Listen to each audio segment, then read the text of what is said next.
Welcome, Bronco Nation. This very exciting series. I got Ron Counts on today, and we're going to be discussing a little series I'm liking to call 10 and 10, where we're going to be covering the top 10 questions facing Boise State football in 10 separate, right about 10-minute segments. I'm, of course, Bronco Blameyer. With me today is Ron Counts from the Idaho Statesman.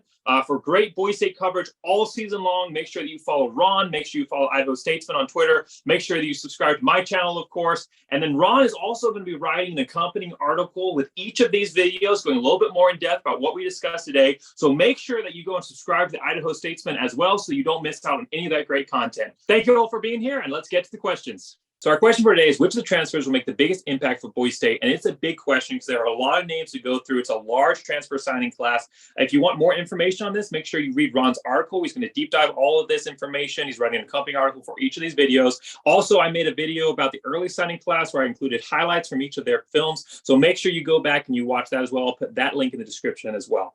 But for Boise State, it is a big transfer class, and they've had kind of made a history of making some impacts in the transfer market before. Some big names that came in, mostly from the JUCO route, were Winston Venables, Cedric Wilson Jr., John Hightower, Eric Sachs, again, mostly JUCO, but there have been some bigger names as well under Andy Avalos. 2021, he brought in Will Farrar, Kurt Raftel, and Caleb Biggers. Those guys making big impacts, especially Caleb Biggers. 2022, you had offensive tackle Cade Beresford, who is on the list to be one of the better offensive linemen in the Mountain West this year. George Tarles, who, of course, unfortunately suffered that injury, but he was able to make a big impact right away as well. So it's a big question then of the 13 guys that Boise State is bringing in, and it is one of the largest classes, I believe, in school history as far as transfer classes go.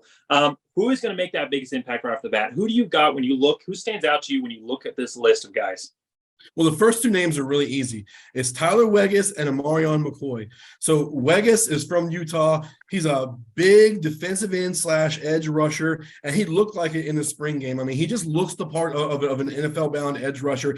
He's the guy that's going to come in and be very disruptive. I think he starts at defensive end. I think he takes on much of that same role that George Tarles played early last season. And if looks tell the story, he's going to be a monster out there. And then Amarion McCoy, a corner from Laney College, very, very talented cornerback, has a nose for the ball. He led the team in interceptions during spring practice. He was great in the spring game. I don't think it's impossible to think that he comes out and starts right away, especially considering Markel Reed's coming off another serious injury. I think Markel Reed, Jalen Clark, Amarion McCoy are the top three corners to start this season. So I think those two guys right off the bat come in and contribute from game one. Now, a couple of guys that I'm really intrigued by: wide receiver Chase Penry from Colorado, defensive tackle Howard Brown from Iowa State, and center Nikolai Bunjowski from Virginia Tech.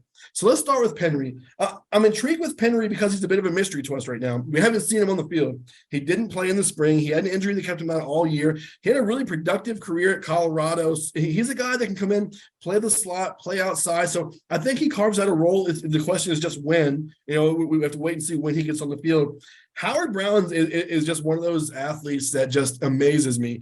You look back at his high school career, he was a dual threat quarterback who rushed for more than 3,000 yards who passed for more than 3,000 yards and rushed for more than 4,000 yards. Now he's a 6'2", 300-pound defensive tackle. I mean, he's still got that athleticism. He's a guy that I think comes in and plays the Scott Matlock role right away. I think he plays that three technique when they go heavy down there. And think about this. If Brown starts at three tech, you have a former high school quarterback there. Herbert Gums at nose tackle, you have a former high school running back there. I mean, that athleticism is just off the charts right there. And then we go to Bunjowski. He's an interesting one. He played at Virginia Tech. He's originally from New Jersey. He originally committed to Rutgers before backing out and coming to Boise State. And what intrigues me about him is that the fact that he plays center, which is a position that's completely unsettled at Boise State right now. We know Nathan Cardona is going to see some snaps there. We've heard Mason Randolph might see some snaps, but there is no entrenched starter there. So Bunjowski could come in this fall and win that job right away. So those three guys are three to watch this year. It's an interesting class. It's when you start looking at some of these numbers, 5 offensive linemen brought in. Boise State obviously recognizing the offensive line struggles, which go back even to that 2019 season for Boise State. And it's been a long-term issue. And they're really trying to hit it looks like, in the recruiting field, especially with those transfers, those veteran guys coming in, more experienced guys coming in.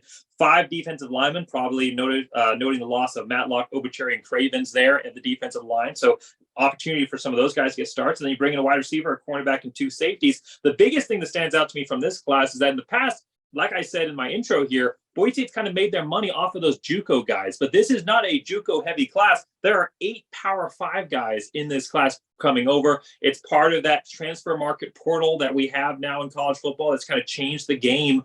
But when you look at a roster like this, which is a lot more Power 5 guys, what do you think is a little bit of a different focus those Power 5 guys bring versus a JUCO who maybe a little bit more experienced, but hasn't experienced that top level play of college football?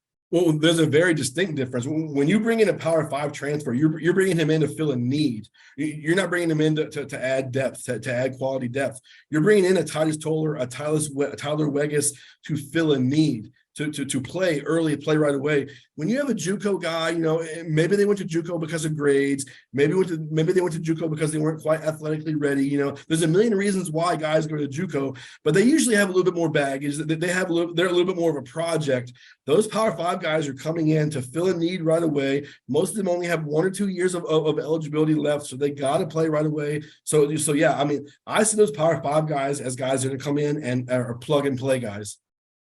When you talk about who might get that start right away, I agree with you when you talk about that center and the offensive line. Really, honestly, anyone in the offensive line transfer portal could come in and play right away because it's just been such a tough go at Boise State. And even when you see one offensive line unit start at the beginning of the year, we've had a couple seasons where there's been 5 or 6 different lineups with different guys seeing playing time, either due to injury or just to mismatch there with the format. So we could see some of these guys all get some playing time in that offensive line room. Some other guys that stand out to me, and one of them you didn't mention is Sheldon Newton, the defensive tackle, coming in as a senior from the FCS ranks there at NAU. He had 65 tackles in his 3 years there for NAU, 5 sacks, 2 forced fumbles, and a fumble recovery. He's a big guy, 6'4", 305 pounds. Do you see him carving out a role, a veteran guy coming in, or do you see him maybe coming in as, like you were talking about before, supplementing the depth there and being kind of a role model and leader for the younger guys? What do you see his role being on the team this year? He very well could come in and take over that nose tackle spot. The tough thing there is they've got some other guys that can play that role. Herbert Gums is the guy who played that role really well last year. Howard Brown's the guy that can come in and play that role really well. So it's just going to come down to who performs best in fall camp, who gets ready the best. Herbert Gums is coming off a knee injury that he missed all of spring practice with. Maybe he isn't quite ready. Maybe Newton and Brown get more snaps early on. Maybe he does see some playing time. I just think the upside of Herbert Gums is really, really tough to replace. I mean, he's a guy that, like I mentioned, he was a 250-pound high school running back. Now he's a 300-pound nose tackle. He's still got that explosiveness. He's very strong. He's getting smarter by the year. So I think the good news is the depth is there on the D-line this year. I mean, you think back to 2020 where there was no depth. They had to bring Ben Dooley over to the D-line for a game in 2020. So the depth is going to be there this year, and that's huge because you don't want defensive linemen playing 70, 80 snaps a game. They're exhausted by the fourth quarter. You want to keep those guys fresh. So how do you do that? By subbing in. And you've got to have 2 lines of defensive linemen that you're confident in. You don't want to have 4 good starters and 1 solid backup. You've got to have 3 or 4 good starters and 3 or 4 solid backups that you're really confident in. And I think they have that this year. I love that you mentioned Chase Penry. For me, he's one of those exciting potentials on this team. Like you said, Power 5 guy coming out of Colorado, that max exodus there to the win there from Colorado. 10 receptions, 111 yards receiving in his years at Colorado. That's 2 years he had there. Touchdown, 2-point conversion. He was also active in the punt return and kickoff game. Do you see him carving out a role potentially on special teams? I think so. I mean, certainly punt return is an open competition this year. I mean, Steph Cobbs did it some last year. Latrell Caples did it some last year. I don't think you really want either of those guys doing it. You certainly don't want George Kalani doing it, which I still can't believe they did last year. I would never let George Kalani return punts. But I mean, yeah, I can certainly see him carving a role out there for himself that year because you're right. He's a shifty guy. He's an experienced guy. And that's what you need at punt returner because you've got to be fearless as a punt returner because you can't take your eye off the ball and look at the rush coming at you. And that takes experience. So maybe he's a guy that comes out there. Maybe he's a guy that they pair with their top kick returner, Caden Dudley. Those 2 guys could be a really explosive duo back there. So perhaps he does. I'll be really curious to see how they use him in the offense, though, Chase Penry, because like I said, physically, he can play the slot, he can play outside. He's got that experience, but he's very similar to a lot of the receivers that the Boise State already has on the roster. You know, he's not that much different from a Latrell Caples or a Steph Cobbs. So how do they work him in? You know, only time will tell. Well, for more information on the wide receiver game, that discussion of how Penry might fit into the roster, make sure you watch our previous video that we did on that topic. That was a great discussion. It's part of the whole playlist of this 10-part series where we address the top 10 questions of Boise State. So make sure you watch every single one of those videos. Thanks so much for being here with us today. Make sure you watch the rest of the videos in this series. And as always, go Big Blue!